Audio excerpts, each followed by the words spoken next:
to dry space. Next oxygen, in the 60 ദിവസം മാത്രമേ ബാക്കിയുള്ളൂ. അപ്പോൾ ഈ 60 ഡേയ്സും per day ഒരു 3 MCQs with an explanation video ചെയ്യണമെന്നാണ് ഞാൻ വിചാരിക്കുന്നത്. സോ നമുക്ക് ലേറ്റ് ആക്കാതെ ക്വസ്റ്റ്യനിലേക്ക് പോകാം. A 30-year-old nulliparous obese woman presents with progressive dysmenorrhea and dyspareunia. Doctors suspect endometriosis. Gold standard test for confirming the diagnosis. അപ്പോൾ ഒരു 30-year-old nulliparous obese woman വരുന്നു. She presents with complaints of dysmenorrhea, that is painful periods, and dyspareunia, that is pain while sexual intercourse. ഈ complaints ആയിട്ട് വരുന്നു. Doctor endometriosis ആണെന്ന് വിചാരിക്കുന്നു. അത് confirm ചെയ്യാൻ വേണ്ടി ഏത് ടെസ്റ്റ് യൂസ് ചെയ്യണം എന്നാണ് ക്വസ്റ്റ്യൻ. സോ എന്താണ് എൻഡോമെട്രിയോസിസ്? നമുക്ക് എവിടെയാണ് പൊതുവെ എൻഡോമെട്രിയൽ സെൽസ് നമുക്ക് കാണാൻ പറ്റുന്നത്? നമ്മുടെ യൂട്രൈൻ ക്യാവിറ്റിയിൽ. നമുക്കറിയാം നമ്മുടെ uterine cavity is lined with 3 layers, that is perimetrium, myometrium and endometrium. Okay. അപ്പോൾ endometrial tissue within uterine cavity is normal, പക്ഷെ outside uterine cavity is not normal. അതാണ് endometriosis സംഭവിക്കുന്നത്. That is occurrence of endometrial tissue outside the uterus. Most common ആയിട്ട് നമുക്ക് കാണാൻ പറ്റുന്നത് ഓവറീസിലാണ്. Okay, അതിനെ ഒരു പർട്ടിക്കുലർ നെയിമിൽ അറിയപ്പെടും. അതിനെയാണ് നമുക്ക് ചോക്ലേറ്റ് സിസ്റ്റ് എന്ന് പറയുന്നത്.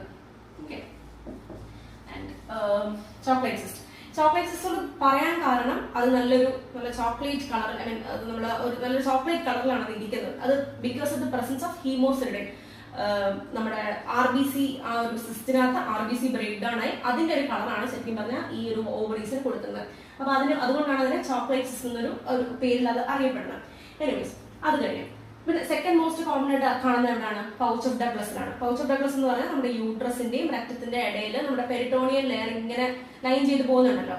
അപ്പൊ ഇതിനിടയിൽ ഒരു പൗച്ച് പോലെ ഫോം ചെയ്യും ബിറ്റ്വീൻ യൂട്രസ് ആൻഡ് റെക്ടം. അപ്പൊ ഈ പൗച്ച് ഓഫ് ഡഗ്ലസിലാണ് സെക്കൻഡ് മോസ്റ്റ് കോമൺ ആയിട്ട് ഈ എൻഡോമെട്രിയോസിസ് കാണുന്നത്.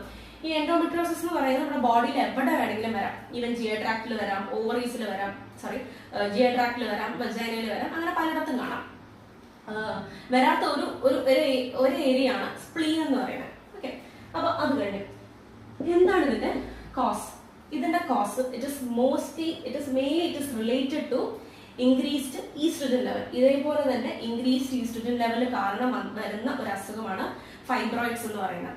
ഓക്കെ, സോ പിന്നെ ഇതിന്റെ ഇൻസിഡൻസ് ആരിലെല്ലാമാണ് ഇത് കൂടുതലായിട്ടും കാണപ്പെടുന്നത്? It is most commonly seen in nulliparous obese women. Okay, nulliparous obese women age group നോക്കുവാണെങ്കിൽ ഒരു 30-35 ഇയേഴ്സ് ഓഫ് ഏജ്, അത് അവരിലാണ് ഇത് കൂടുതലായിട്ടും എൻഡോമെട്രിയോസിസ് കാണുന്നത്. ക്ലിനിക്കൽ മാനിഫെസ്റ്റേഷൻ നമ്മൾ നോക്കുമ്പോൾ ഇവരുടെ ക്വസ്റ്റ്യനിലും അത് കൊടുത്തിട്ടുണ്ട്. ക്ലിനിക്കൽ മാനിഫെസ്റ്റേഷൻസ് ഏതൊക്കെയാണ് കാണുന്നത്? ഫസ്റ്റ് വൺ ഡിസ്മെനോറിയ, ഇതാണ് മോസ്റ്റ് കോമൺലി കാണപ്പെടുന്നത്. Second one dyspareunia, pain while sexual intercourse. Third one infertility. Okay, അപ്പോ ഇതെന്താ ശരിക്കും സംഭവിക്കുന്നതെന്ന് വെച്ചാൽ എൻഡോമെട്രിയൽ സെൽസ് ഔട്ട്സൈഡ് യൂട്രസിൽ വരും. ഐ മീൻ അത് പ്രസന്റ് ആയിരിക്കും. നമ്മുടെ ഈ ഹോർമോണൽ ചേഞ്ച് വഴി നമുക്ക് എല്ലാ മന്ത്ലി നമുക്ക് പീരിയഡ്സ് വരുന്ന പോലെ എന്ത് ചെയ്യും? ഈ എവിടൊക്കെയാണോ എൻഡോമെട്രിയൽ സെൽസ് ഉള്ളത് അവിടുന്ന് പീരിയഡ്സിന് എന്താ ശരിക്കും സംഭവിക്കുന്നത്? എൻഡോമെട്രിയൽ സെൽസിന്റെ ഒരു ഷ്രെഡിങ് ആണ് സംഭവിക്കുന്നത്, അല്ലെ? ഷ്രെഡിങ് ആണ് സംഭവിക്കുന്നത്. അപ്പോ ഇതേപോലെ തന്നെ ഈ ഹോർമോണൽ ഫ്ലക്ച്വേഷൻസ് കാരണം എവിടെ, ഫോർ എക്സാമ്പിൾ ഓവറിയുടെ കേസ് എടുത്ത് നോക്കുവാണെങ്കിൽ ഓവറീസിലെ എൻഡോമെട്രിയൽ സെൽസും അതുപോലെ ഷെഡ് ചെയ്യും. പക്ഷെ നമ്മുടെ യൂട്രൈൻ ക്യാവിറ്റിയിലെ എൻഡോമെട്രിയൽ സെൽസ് ആണെങ്കിൽ അതിനെ എസ്കേപ്പ് ഔട്ട് ചെയ്യാനായിട്ടുള്ള ഒരു പാത്വേ ഉണ്ട്.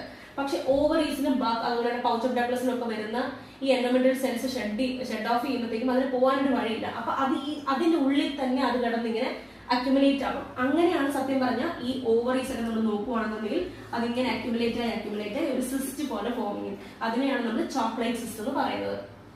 ഓക്കെ, ഓവറീസിന്റെ കാര്യത്തിൽ അങ്ങനെയായിരിക്കും. പക്ഷെ നേരെ മറിച്ച് നമ്മളിപ്പോ പൗച്ച് ഓഫ് ഡഗ്ലസിലാണ് നമ്മൾ എടുത്ത് നോക്കുമ്പോഴത്തേക്കും അതൊരു ഗൺ ഷോട്ട് അപ്പിയറൻസിൽ ഇങ്ങനെ ഒരു കറുത്ത കുത്തു പോലെ അല്ലെങ്കിൽ ഒരു പൗഡർ ബോൺ അപ്പിയറൻസ് അതിങ്ങനെ കാണാൻ സാധിക്കും. ഓക്കെ, സോ അതാണിത് ഇവിടെ സംഭവിക്കുന്നത്.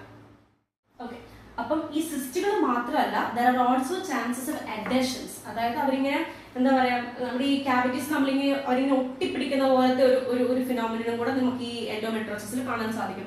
അതുകൊണ്ട് നമ്മൾ PD എക്സാമിനേഷൻ ഒക്കെ ചെയ്യുന്ന സമയത്ത് യൂട്രസ് ഭയങ്കര ഫിക്സ്ഡ് ആയിരിക്കും, അത് മൂവ് ചെയ്യില്ല. ഓക്കെ, അതൊക്കെ ഈ അഡഷൻസ് ഒക്കെ കാരണം സംഭവിക്കുന്നതാണ്. സോ മൂവിങ് ആണ്. അപ്പൊ ക്ലിനിക്കൽ മാനിഫെസ്റ്റേഷൻസ് കഴിഞ്ഞു. നെക്സ്റ്റ് വൺ ആണ് ഇൻവെസ്റ്റിഗേഷൻ ഓഫ് ചോയ്സ്. എന്താണ് ഇൻവെസ്റ്റിഗേഷൻ ഓഫ് ചോയ്സ്? ലാപ്രോസ്കോപ്പി ആണ്. ഓക്കെ, ലാപ്രോസ്കോപ്പി ആണ് ഇതിന്റെ ഇൻവെസ്റ്റിഗേഷൻ ഓഫ് ചോയ്സ്. അതാണ് ഈ ക്വസ്റ്റിന്റെ ആൻസറും, ഡയഗ്നോസ്റ്റിക് ലാപ്രോസ്കോപ്പി. അപ്പൊ ഈ നമ്മൾ ലാപ്രോസ്കോപ്പിലൂടെ നോക്കുമ്പോഴാണ് സത്യം പറഞ്ഞ ചോക്ലേറ്റ് സിസ്റ്റം, പൗഡർ ബേൺ അപ്പിയറൻസും ഒക്കെ നമുക്ക് കാണാൻ സാധിക്കുന്നത്. Next one, management. ഞാൻ പറഞ്ഞു it is related to excessive estrogen. അപ്പം നമ്മൾ മാനേജ്മെന്റ് കൊടുക്കുന്നത് എന്തായിരിക്കണം? ഈ ഈസ്ട്രോജൻ കുറയ്ക്കാനുള്ള ട്രീറ്റ്മെന്റ്സ് ആയിരിക്കും കൊടുക്കേണ്ടത്. അപ്പം മെഡിക്കൽ മാനേജ്മെന്റ് ആയിരിക്കും നമ്മൾ കൊടുക്കേണ്ടത്. ഈസ്ട്രോജൻ കുറയ്ക്കാവുന്ന ഡ്രഗ് മെഡിക്കേഷൻസ് ലൈക്ക് ഇപ്പം letrozole, GnRH which is continuous GnRH കൊടുക്കുക, അല്ലെങ്കിൽ പ്രൊജസ്ട്രോൺ കൊടുക്കുക. അപ്പൊ ഇതൊക്കെയാണ് ഇതിന്റെ മെഡിക്കൽ മാനേജ്മെന്റ് ആയിട്ട് വരുന്നത്. So yeah, that's all about endometriosis.